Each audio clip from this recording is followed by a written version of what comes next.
good man. A pleasure to be meeting you. Quite a pleasure, Mr. That's not important. Mysterious and intriguing. I like you already. And what a quaint little office this is. Your invitation was very much appreciated, by the way.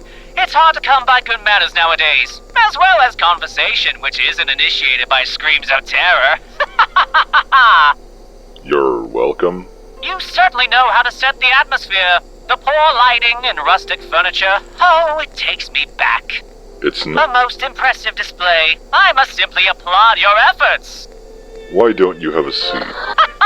So formal. Come now, good sir. There's no need to be so uptight. Treat every day as your last, and you'll see just how much you will laugh. Full of energy today, aren't we? As per usual, my mysterious fellow. Very well. I suppose I should begin by letting you know what this whole meeting is about. This is what you may call a psychological evaluation. This will be the first of many sessions between you and me. Ah, the joys of prodding around in other people's brains. I've done that quite a few times myself, in fact. You have. Of course, except my approach involved a lot more skull-splitting and blood. I see. Now, before we truly begin, would you mind telling me a little bit about yourself? Oh, absolutely! Where to begin? Well, when I'm not hosting a broadcast or enjoying the pain and suffering of others, I do enjoy a stroll around the city every now and then. The sight of lowly sinners screaming and running in terror in my presence always widens my smile. One place I frequent often is Cannibal Town. Oh, the culture and cuisine. It's as marvelous as their taste in attire and music. And I won't forget how often I find myself shaking the hands of those with needs and desires. Ah! The best part is the waiting. Once they get what they want, it's a waiting game which I never get tired of. And oh, the looks on their faces when they see what awaits them.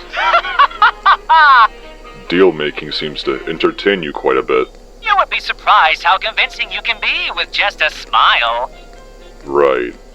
I believe it is only right that you also tell me a few fun things about yourself.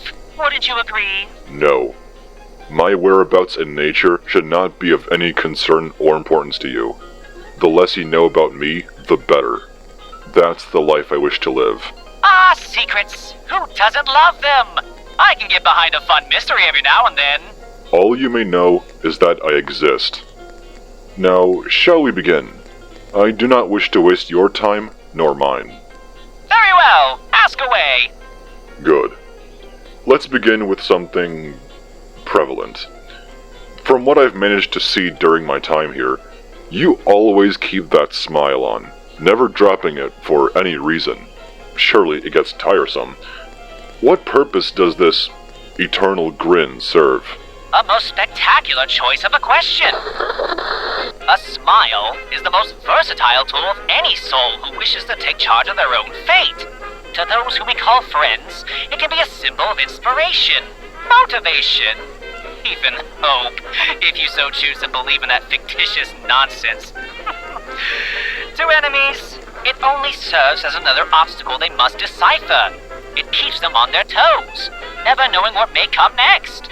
If a smile is all they see, it may reflect your confidence. And anyone with a functional brain can tell you that a confident opponent can be a dangerous one. And a smile is always present with me for one simple fact outside of inspiration or intimidation. Life is what we make it. And I find entertainment and amusement in almost every part of this place. What better way to express joy than with a smile which goes from ear to ear? And if you really want a simple answer, you're never fully dressed without one. I see. But at the same time, a smile can be used as a facade, a fake outward appearance. On the outside, you can show confidence and control. That much is true. But that same smile can also be hiding fear, cowardice, indecision, anything really. And those who wear that mask of confidence for too long may start to fool even themselves into overestimating themselves. Very true, my friend. But you can't be certain, can you? Guess all you like. you'll never truly know what's behind the curtain. I suppose. Next, would you be able to tell me why you took an interest in Charlie's Hotel? Ah, the hotel! A monument to the failure of sinners and their broken dreams of regaining innocence. Entertainment's my purpose there. I help the place stay in one piece. And I get a front row seat to the show. You'll be such a gas to see how many souls will turn their running start into a stumble and fall. And this sadistic mindset of yours, surely you haven't always been this way. I would be careful where you go next with this, my friend. Elaborate with caution. Of course. The reason we see the world the way we do always stems from our past, all the way back to our childhoods. Nobody enters the world a sadist. Evil is taught, not born. It's as Francis Galton's nature versus nurture framework examines, the influence genetics and environment have on a person's traits and behaviors. You claim to enjoy being in control and holding power over others to see them suffer, correct? I do indeed. Excellent. Let's see. Wish for control today, but in the past... What if... Oh, wait. Got it.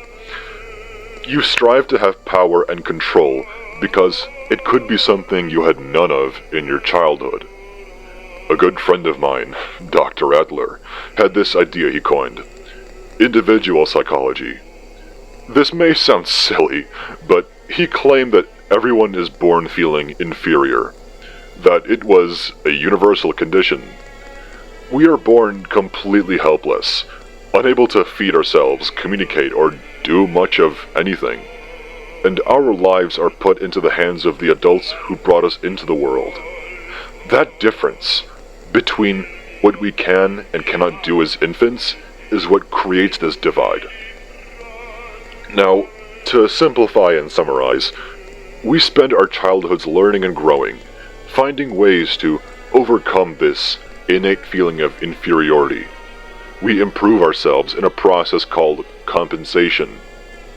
But when a feeling of inferiority overpowers someone's ability to grow, an inferiority complex is created. That's not to say it means someone hates or feels bad about themselves. Rather, that complex can shape the way our personalities form. Eventually, a product called the superiority complex is made from that. Some people can compensate for their inferiority by putting on a mask, projecting dominance or arrogance, even confidence. Going back to what I claimed, you wish to have control over others because it brings you satisfaction. Who's to say that's not what you experienced as a child? Perhaps it was an abusive adult figure in your life. A parent? Maybe childhood bullies? Something or someone who held power over you, making you feel helpless. Now, you compensate by projecting yourself as this untouchable and powerful figure. And who can forget about the superiority complex mask?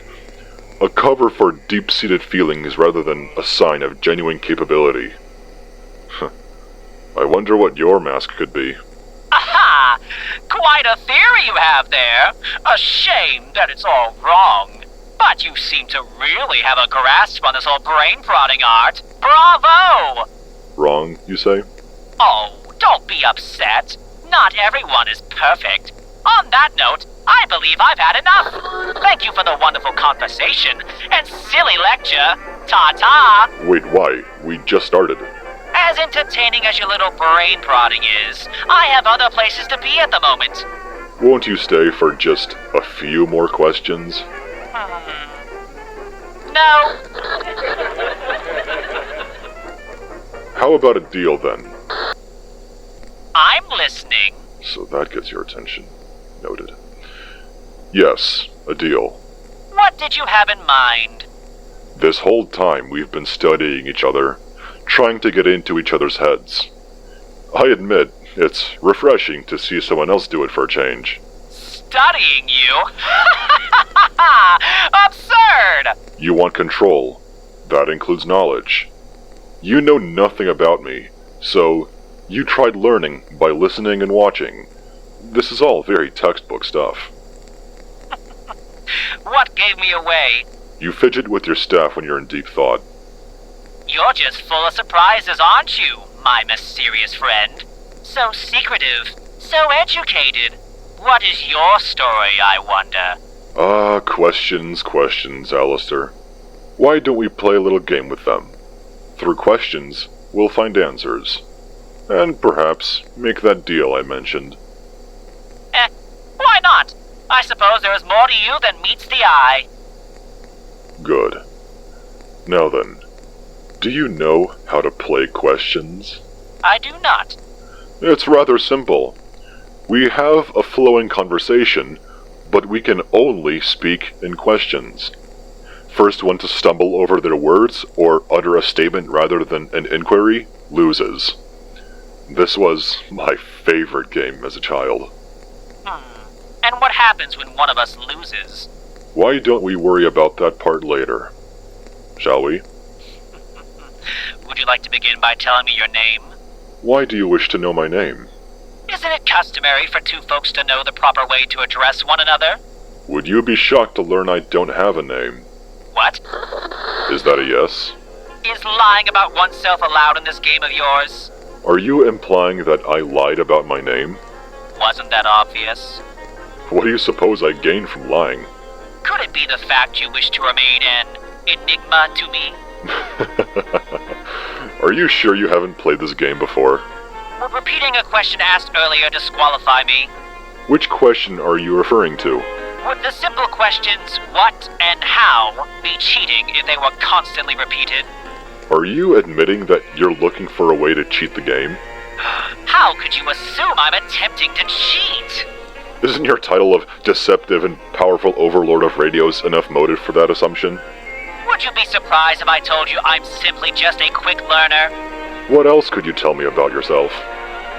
Do you have anything particular in mind? Would you mind clarifying if my theory about your past was correct? Do you not remember what I said? Would you mind repeating it to me? Why should I?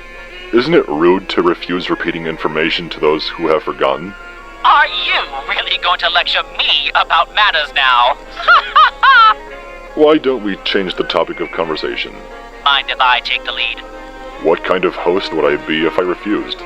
You said this was your favorite game as a child. And what about it? Have you ever lost this game?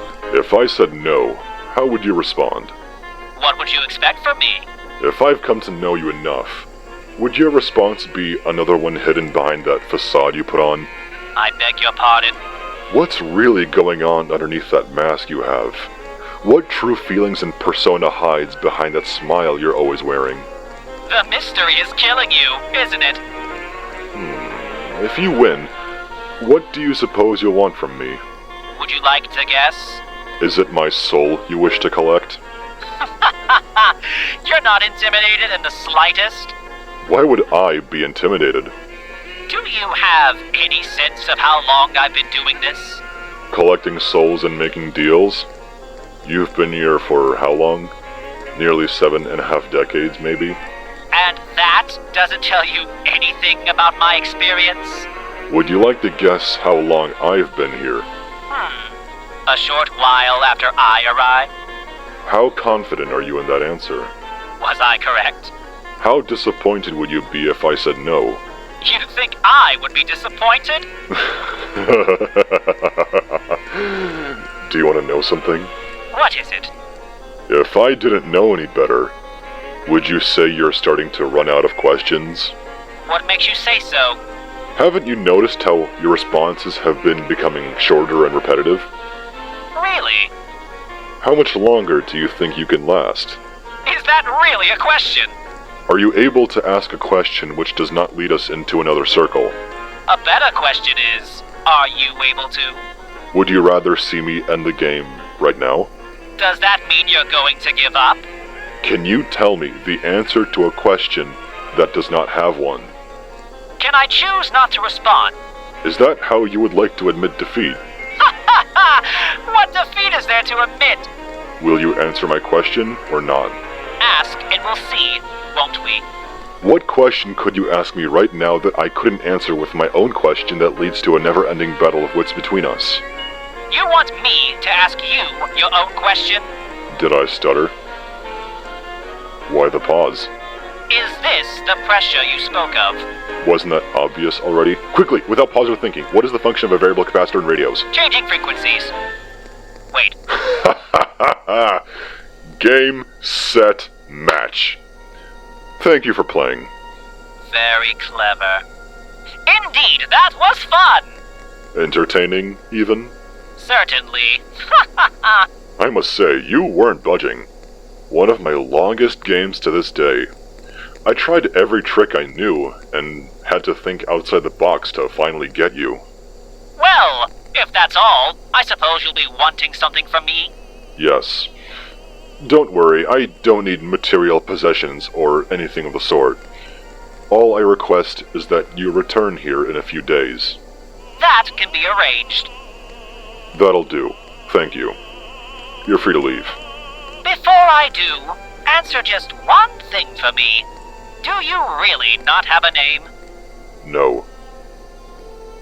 But if you really need a way to refer to me, call me James. An alias? Sort of. It's a name that one of my subordinates gave me. It's starting to grow on me. Lovely. Good day, Mr. James. Good day indeed.